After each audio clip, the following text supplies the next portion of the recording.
नमस्कार दोस्तों, आपका स्वागत है यूपी मेंटोर में। तो हम आज पढ़ेंगे यूपी पुलिस 2026 के लिए स्टैटिक जीके का महत्वपूर्ण क्वेश्चंस, जो कि महत्वपूर्ण शोध संस्थान और सरकारी योजनाओं से संबंधित है।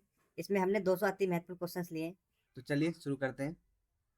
वीडियो को लाइक कर देना और चैनल को सब्सक्राइब जरूर कर देना। इसमें हमने 200 इंपोर्टेंट क्वेश्चन पढ़ेंगे।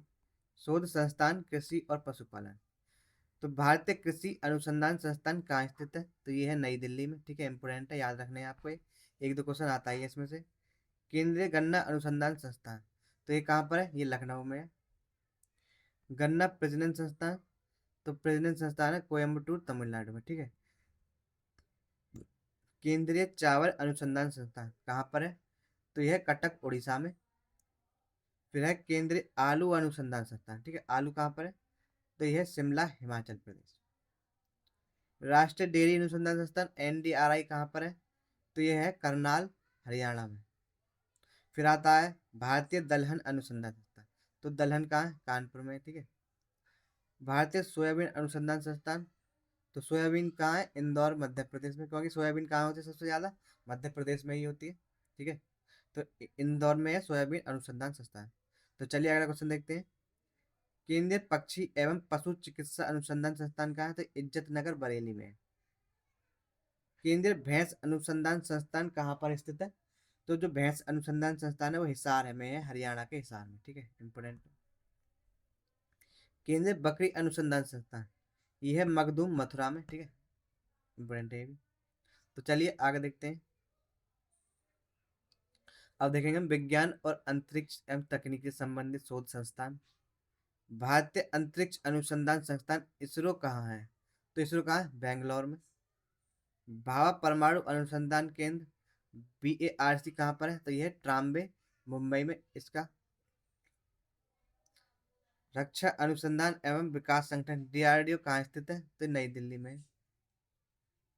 विक्रम साराभाई अंतरिक्ष केंद्र, ठीक है, तो ये कहाँ पर है? ये तिरुवनंतपुरम केरल में, विक्रम साराभाई। अगला क्वेश्चन देखेंगे।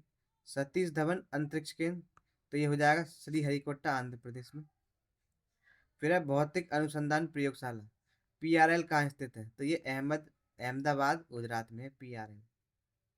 फिर है uranium corporation of India limited, तो ये जादूगोड़ा झारखंड में। इंपोर्टेंट है सारे ये सब। भारतीय विज्ञान संस्थान ISS कहाँ स्थित है? तो ये बेंगलोर में। ठीक है। Tata institute of fundamental research TIFR कहाँ पर है? तो ये मुंबई में। अगला क्वेश्चन देखेंगे। राष्ट्रीय सुदूर संवेदन केंद्र, ठीक है, NRSC कहाँ स्थित है? तो ये हो जाएगा हैदराबाद, NRSC। परिवर्ती ऊर्जा साइक्लोट्रॉन केंद्र कहाँ है? तो यह है कोलकाता में। तो चलिए आगे देखते हैं। अब देखेंगे शोध संस्थान चिकित्सा स्वास्थ्य और जीव विज्ञान से संबंधित। केंद्रीय औषधि अनुसंधान संस्थान CDRI, ये लखनऊ में ही है। ठीक है। और राष्ट्रीय विषाणु विज्ञान संस्थान NIV कहाँ है? ये पुणे महाराष्ट्र में। ठीक है। तो जो केंद्रीय औषधि अनुसंधान है ये लखनऊ में है। और विष है ना, विष, ये भी लखनऊ में है। ठीक है, विष और औषधि दोनों ही लखनऊ में है। कोशिका एवं आणविक जीव विज्ञान केंद्र कहाँ है? तो ये हैदराबाद में। राष्ट्रीय पोषण संस्थान कहाँ स्थित है? ये भी हैदराबाद में। ठीक है। अखिल भारतीय आयुर्विज्ञान संस्थान एम्स कहाँ स्थित है? तो एम्स कहाँ है? ये नई दिल्ली में है, एम्स। तो चलिए आगे देखते हैं। क्षय रोग टीबी संस्थान कहाँ है? ये बेंगलोर में ही है। फिर है राष्ट्रीय रोग नियंत्रण केंद्र NCDC, ठीक है, कहाँ पर है? तो NCDC कहाँ पर है? नई दिल्ली में, इंपोर्टेंट है। राष्ट्रीय मानसिक स्वास्थ्य स्नायु विज्ञान संस्थान कहाँ पर है? तो ये भी बेंगलोर में है। चलिए आगे देखते हैं। राष्ट्रीय मानसिक स्वास्थ्य ये तो हो गया। अब है कैंसर उपचार और शिक्षा का उन्नत केंद्र कहाँ स्थित है? तो ये नवी मुंबई में, कैंसर उपचार और शिक्षा का उन्नत केंद्र। फिर है बोस संस्थान क्या है? तो बोस संस्थान कोलकाता में। चलिए आगे देखते हैं। अब देखेंगे शोध संस्थान पर्यावरण पृथ्वी और उद्योग से संबंधित। राष्ट्रीय पर्यावरण अभियांत्रिकी अनुसंधान संस्थान, ठीक है, नीरी कहाँ पर है? तो ये बहुत पूछा जाता है, नीरी नागपुर, तो ऐसे आता है नीरी नागपुर। ठीक है, नैसे नीरी नैसे नागपुर। भारतीय मौसम विज्ञान विभाग कहाँ है? तो नई दिल्ली में है। फिर है भारतीय उष्णकटिबंधीय मौसम विज्ञान संस्थान, जो कि पुणे में है। राष्ट्रीय समुद्र विज्ञान संस्थान का है, समुद्र विज्ञान संस्थान का है, ये पणजी गोवा में है। राष्ट्रीय समुद्र विज्ञान संस्थान, ठीक है, गोवा, गोवा बीच पर, ठीक है, ऐसे याद रखना। चलिए आगे देखते हैं। वन अनुसंधान संस्थान FRI कहाँ है? तो ये कहाँ है? ये देहरादून के उत्तराखंड के देहरादून में, ठीक है, इंपोर्टेंट है। अब देखते हैं केंद्रीय चमड़ा अनुसंधान संस्थान। तो जैसे चमड़ा, जैसे चेन्नई, ठीक है, चेन्नई तमिलनाडु में। अब देखते हैं राष्ट्रीय खनन एवं ईंधन अनुसंधान संस्थान। तो ये है धनबाद झारखंड में, ठीक है। राष्ट्रीय धातु कर्म प्रयोगशाला कहाँ स्थित है? तो धातु कर्म प्रयोगशाला है जमशेदपुर झारखंड में। केंद्रीय भवन अनुसंधान संस्थान कहाँ है? तो ये रुड़की उत्तराखंड में है। भारतीय पेट्रोलियम संस्थान कहाँ स्थित है? तो ये हो जाएगा देहरादून में, ठीक है, इंपोर्टेंट है। केंद्रीय नमक और समुद्री रसायन अनुसंधान संस्थान, तो ये हो जाएगा भावनगर गुजरात में, ये भी इंपोर्टेंट। केंद्रीय नमक और समुद्री रसायन अनुसंधान संस्थान। तो चलिए आगे देखते हैं। वीडियो पसंद आ रही है तो वीडियो को लाइक जरूर कर दें। अब देखते हैं सिंथेसिस उत्तर प्रदेश के प्रमुख शोध संस्थान। देखते हैं लखनऊ में कौन कौन से संस्थान है। तो लखनऊ में गन्ना अनुसंधान संस्थान है, औषधि अनुसंधान संस्थान है, राष्ट्रीय वनस्पति अनुसंधान है संस्थान है, और केंद्रीय उपोष्ण बागवानी अनुसंधान संस्थान है, ठीक है। तो ये सारे कहाँ पर है? तो ये सारे ही लखनऊ में स्थित है, ठीक है, याद रखने हैं आपको, इंपॉर्टेंट है। अब देखते हैं बरेली इज्जतनगर में कौन कौन से। तो इसमें दो हैं, कौन कौन से? भारतीय पशु चिकित्सा अनुसंधान संस्थान, ठीक है, और केंद्रीय पक्षी अनुसंधान। तो ये दोनों कहाँ पर है? ये दोनों ही बरेली इज्जतनगर में। अब देखते हैं कानपुर में। तो कानपुर में भारतीय दलहन अनुसंधान संस्थान, ठीक है, कान में दाल ऐसे याद रखने हैं ना, ठीक है। अब देखते हैं प्रमुख शहर। प्रयागराज में कहाँ है, कौन सा है? तो हरिश्चंद्र अनुसंधान संस्थान है प्रयागराज में, इंपोर्टेंट है। बनारस की बात करें तो सब्जी अनुसंधान संस्थान है, भारतीय सब्जी अनुसंधान संस्थान। फिर है मथुरा मखदूम में, तो ये बकरी अनुसंधान संस्थान है, ठीक है। चलिए आगे देखते हैं। अब देखते हैं हम योजनाएं, सरकारी योजनाएं रोजगार और ग्रामीण विकास से संबंधित। सामुदायिक विकास कार्यक्रम कब शुरू हुआ? तो ये हुआ है 1952 में, ठीक है, इंपोर्टेंट है। फिर 20 सूत्रीय कार्यक्रम कब लागू किया गया? 1975 में किया गया था, इंदिरा गांधी जी के टाइम, ठीक है। काम के बदले अनाज, फूड फॉर वर्क कार्यक्रम, तो ये हुआ 1977 में। फिर अगला क्वेश्चन है ट्राइसेम योजना युवाओं के स्वरोजगार हेतु कब शुरू की गई थी? तो हुई थी 1979 में, ठीक है, इंपोर्टेंट है, पूछी गई है पहले भी। जवाहर रोजगार योजना कब बनी? तो ये 1989 में बनी थी, जिसमें हमने NREP और RLEGP को मिलाया था, ठीक है, इंपोर्टेंट है। स्वर्ण जयंती ग्राम स्वरोजगार योजना कब आई? तो 1999 में आई, ठीक है, पूछी गई है। अब देखते हैं अगला क्वेश्चन, राष्ट्रीय ग्रामीण आजीविका मिशन, ठीक है, NRLM कब शुरू हुआ है? तो ये 2011 में शुरू हुआ है, और 2015 में नाम बदल के इसका दीनदयाल अंत्योदय योजना कर दिया गया था, ठीक है, ये भी मोस्ट इंपोर्टेंट है। चलिए आगे देखते हैं। मनरेगा अधिनियम कब आया था? तो कब आया था? 2005 में आया मनरेगा, और लागू कब हुआ था? 2006 में, ठीक है। मनरेगा के तहत वर्तमान में कितने दिनों का रोजगार मिलता है? तो वर्तमान में 125 दिनों का रोजगार कर दिया गया है, जबकि पहले 100 दिन का रोजगार मिलता था। इंदिरा आवास योजना कब शुरू की गई? तो जो इंदिरा आवास योजना है वो कब शुरू हुई थी? 1985 में शुरू हुई थी, ठीक है, इंपोर्टेंट है। वर्तमान में इसी का नाम बदल कर आवास योजना रख दिया गया है, ग्रामीण आवास योजना, ठीक है। आगे देखते हैं। अब देखेंगे सरकारी योजना शिक्षा और कौशल विकास से संबंधित। ऑपरेशन ब्लैक बोर्ड, ठीक है, कब चलाया गया? ये 1987-88 में चलाया गया था, ठीक है, इंपोर्टेंट है। जो राष्ट्रीय शिक्षा नीति आई थी 1986 में, उसके बाद ही ये चलाया गया था। मिड डे मील कब शुरू हुई थी? 1985 में, और अब इसका नाम PM पोषण कर दिया गया था 2021 में, ठीक है, क्या कर दिया गया? PM पोषण योजना, मिड डे मील का नाम बदल कर। सर्व शिक्षा अभियान का मुख्य लक्ष्य क्या था? तो 6 से 14 वर्ष के बच्चों को मुफ्त शिक्षा देना, ठीक है, कब आया था? 2001 में आया था सर्व शिक्षा अभियान। आगे देखते हैं। कस्तूरबा गांधी बालिका विद्यालय योजना कब आई? तो ये 2004 में आई है, ठीक है। राष्ट्रीय माध्यमिक शिक्षा अभियान कब शुरू हुआ? 2009 में राष्ट्रीय माध्यमिक शिक्षा अभियान रमसा शुरू हुआ था, ठीक है, रमसा बोलते हैं इसे हम। PM श्री योजना और 14,500 स्कूल वो कब शुरू हुई है ये योजना? 5 सितंबर 2022 को हुई है, ठीक है। इसमें क्या है, 14,500 मॉडल स्कूल बनाए जाएंगे। निपुण भारत मिशन 2021 का लक्ष्य क्या है? तो कक्षा 3 तक मूलभूत संरचना और संख्यात्मक ज्ञान निपुण का लक्ष्य है, ठीक है। जो कक्षा 3 तक के बच्चे, उन्हें बेसिक जो साक्षरता हो, ठीक है, बेसिक चीजें आती हो जैसे कि बुक पढ़ना, और संख्यात्मक ज्ञान हो जैसे कि जोड़ घटा आदि आते हो, ठीक है। ये मिनिमम वो है एक तरह की, ये तो आना ही चाहिए बच्चे को। कौशल भारत मिशन स्किल इंडिया कब लागू हुआ? तो ये हुआ है 15 जुलाई 2015 को, इम्पोर्टेंट है। चलिए आगे देखते हैं। राष्ट्रीय साक्षरता मिशन की शुरुआत कब हुई? तो ये हुई 1988 में। पीएम विद्या लक्ष्मी पोर्टल का उद्देश्य क्या है? तो शिक्षा ऋण और छात्रवृत्ति प्रदान करना इसका उद्देश्य इंपॉर्टेंट है, जो कि ठीक है, याद रखना है, आपको पूछा जाएगा। आ देते हैं सरकारी योजना स्वास्थ्य और कल्याण संबंधित।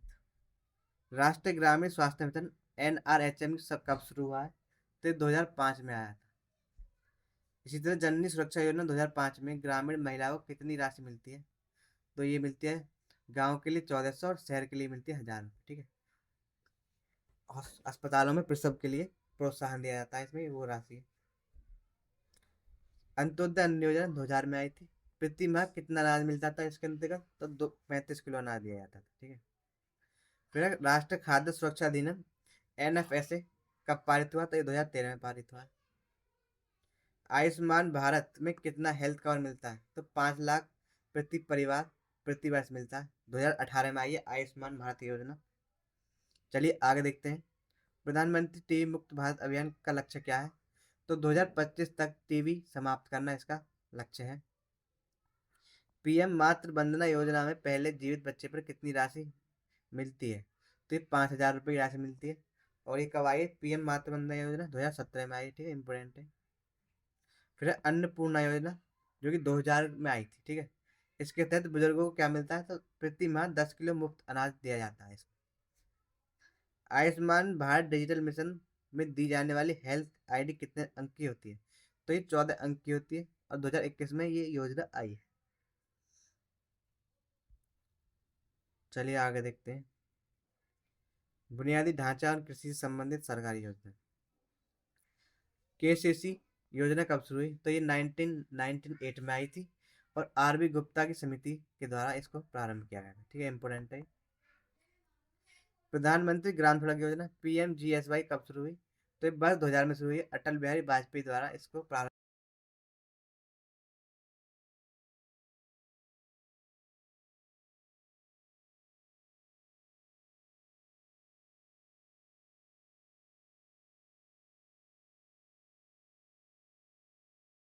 में शुरू की गई थी, ठीक है, इंपोर्टेंट है। जल जीवन मिशन के तहत हर घर जल का नया लक्ष्य क्या है? तो 2024 से बढ़ाकर 2028 किया गया है। और शुरुआत कब से हुई थी? 2019 में इसकी शुरुआत हुई थी।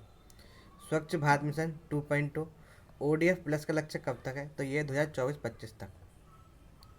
भारतमाला योजना का मुख्य उद्देश्य, तो जो आर्थिक गलियारे और सड़कों का विकास करना इसका लक्ष्य है, ठीक है। भारतमाला योजना का 2017 में हुआ इसका आरंभ। फिर एक है सागरमाला, ठीक है, इसका संबंध है बंदरगाहों के विकास से, ये आई है 2015 में। तो भारतमाला और सागरमाला याद रखना आप। PM फसल योजना 2016 में रबी फसल का प्रीमियम कितना है? तो 1.5% है रबी की फसल का प्रीमियम, ठीक है। चलिए आगे देखते हैं।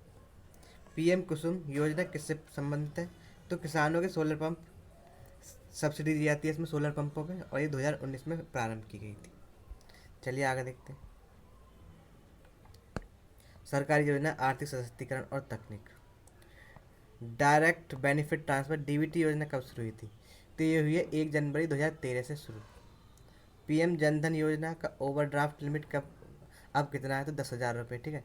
PM जनधन योजना जो जीरो बैलेंस वाले खाते हैं उसमें हम 10,000 रुपये बिना किसी पैसे जमा करे निकाल सकते हैं, ठीक है, ओवरड्राफ्ट के रूप में। मेक इन इंडिया विनिर्माण हब हेतु कब शुरू किया गया था? तो ये 25 सितंबर 2014 को शुरू किया गया। PM मुद्रा योजना में तरुण ऋण की सीमा क्या है? तो ये है 5 लाख से 10 लाख रुपए तक, जो कि 2015 में आई है। स्टैंड अप इंडिया योजना किन के लिए शुरू की गई? तो ये SC ST और महिलाओं के लिए शुरू की गई थी 2016 में। इसमें लोन दिया जाता है इन्हें। पीएम किसान सम्मान निधि में सालाना कितनी राशि मिलती है? तो इसमें 6,000 रुपये की राशि मिलती है, जो कि 3 किस्तों में मिलती है, और 2,000 की 3 किस्त मिलती है। शुरुआत हुई है 2019 में। डिजिटल इंडिया कार्यक्रम के कितने स्तंभ हैं? तो कितने स्तंभ? इसके 9 स्तंभ हैं, जो कि 2015 में शुरू हुई है। पीएम स्वनिधि योजना के पहले चरण में रेहड़ी पटरी वालों को कितनी ऋण मिलता है? तो 10,000 रुपये का ऋण मिलता है। और पीएम स्वनिधि योजना कब शुरू हुई? 2020 में। पीएम गति शक्ति मास्टर प्लान में कितने इंजन निर्धारित हैं? तो पीएम गति शक्ति में 7 इंजन निर्धारित हैं, और इसका प्रारंभ हुआ है 2021 में, पीएम गति शक्ति योजना का। तो चलिए आगे देखते हैं। सरकारी योजना महिला, जनजाति और विशेष वर्ग से संबंधित। लखपति दीदी योजना 2023 में शुरू हुई है। इसका संशोधित लक्ष्य अब कितना है? तो 3 करोड़ महिलाओं को लाभान्वित करने का इसका लक्ष्य है। महिला सम्मान बचत प्रमाण पत्र पर कितना ब्याज मिलता है? तो 7% पर अधिकतम 2 लाख रुपए तक का ब्याज मिलता है इसमें। पीएम जनधन योजना का उद्देश्य क्या है? तो विकास 2023, ठीक है। पीएम विश्वकर्मा योजना किन के लिए शुरू की गई थी? तो ये पारंपरिक कारीगर और शिल्पकारों के लिए 2023 में शुरू की गई थी। स्माइल योजना का उद्देश्य किनका पुनर्वास करना है? तो स्माइल योजना ट्रांसजेंडर और भिक्षावृत्ति में लगे लोगों को क्या करना है, इनका विकास करने से संबंधित है, और कब आई है? 2022 में आई है। फिर नमस्ते योजना किससे संबंधित है? तो जो नमस्ते योजना है वो सीवर सेप्टिक टैंक की मशीनों से सफाई की जाएगी, ठीक है। मैनुअली काम नहीं किया जाएगा। जो सीवर और सेप्टिक टैंक है, ये आई थी 2022 में। पीएम डिवाइन योजना किस क्षेत्र के लिए है? तो ये पूर्वोत्तर भारत, नॉर्थ ईस्ट के विकास के लिए आई है, ठीक है। 2022 में आई, इंपॉर्टेंट है पीएम डिवाइन। फिर है मिशन शक्ति 2021-22 की 2 प्रमुख उपयोजनाएं कौन सी हैं? तो एक है सबल और एक समर्थ, ठीक है। ये मिशन गति शक्ति के अंतर्गत ही है, सबल और समर्थ योजना, इंपॉर्टेंट है ये भी। बाल संरक्षण सेवा योजना का नया नाम क्या रखा गया है? तो मिशन वात्सल्य रखा गया है। ये 2021 में आई थी। अब देखते हैं सरकारी योजना का ऐतिहासिक विकास। तो 1970 से 80 के बीच गरीबी हटाओ और रोजगार से संबंधित योजना आई है। कौन कौन सी? काम के बदले अनाज योजना 1970 में, ट्राइसेम 1979, IRDP 1980 और जवाहर रोजगार योजना 1989 में आई थी, ठीक है। फिर है 1990 से 2000 के बीच शिक्षा, बुनियादी ढांचे और स्वास्थ्य से संबंधित योजनाएं आई थी, जैसे मिड डे मील 1995 में, KCC 1998, PMGSY 2000 में आई थी, और सर्व शिक्षा अभियान 2001 में, मनरेगा 2005 में। इसी तरह से 2010 से 20 तक डिजिटल DBT और तकनीकी सशक्तिकरण के लिए आई है योजना। जनधन योजना 2014, मेक इन इंडिया 2014 में आई है, आयुष्मान भारत 2018 में, जल जीवन मिशन 2019 और पीएम विश्वकर्मा आई है 2023 में, ठीक है, इंपॉर्टेंट है। तो चलिए अब देखते हैं आगे। Quick revision. पीएम प्रमाण योजना का संबंध किससे है? तो रासायनिक उर्वरकों का कम उपयोग और जैविक खेती करने से इसका संबंध है, 2023 में आई थी। फिर मिस्टी योजना। मिस्टी योजना का प्राथमिक उद्देश्य क्या है? तो मैंग्रोव वनों का संरक्षण करना, ठीक है, 2023 में आई है, इंपॉर्टेंट है। अमृत धरोहर योजना किससे संबंधित है? तो रामसर स्थल और आर्द्रभूमि संरक्षण से संबंधित है अमृत धरोहर योजना, और ये आई है 2023 में, ठीक है, इंपॉर्टेंट है, ये भी आ सकती है एग्जाम में। फिर वाइब्रेंट विलेज प्रोग्राम का उद्देश्य क्या है? तो उत्तरी सीमा जो चीन बॉर्डर पे है से लगे गाँव का विकास किया जाएगा इसके अंतर्गत। उड़ान योजना का पूर्ण रूप क्या है? उड़े देश का आम नागरिक, 2070 में आई थी। गोवर्धन योजना का संबंध किससे?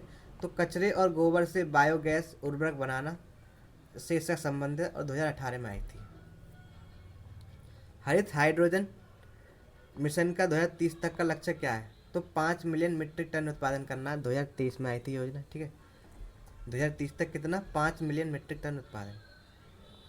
पीएम सूर्य घर मुफ्त बिजली योजना का लक्ष्य क्या है? तो 1 करोड़ परिवारों के घर सोलर पैनल लगवाना, ये कब आई थी? 2024 में।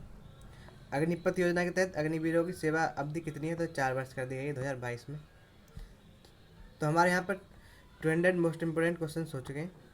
तो अगर आपको वीडियो अच्छी लगी तो लाइक करना और सब्सक्राइब कर लेना चैनल को, और अगर आपको इसकी PDF चाहिए तो हमारे टेलीग्राम चैनल से ज़रूर जुड़ जाएं।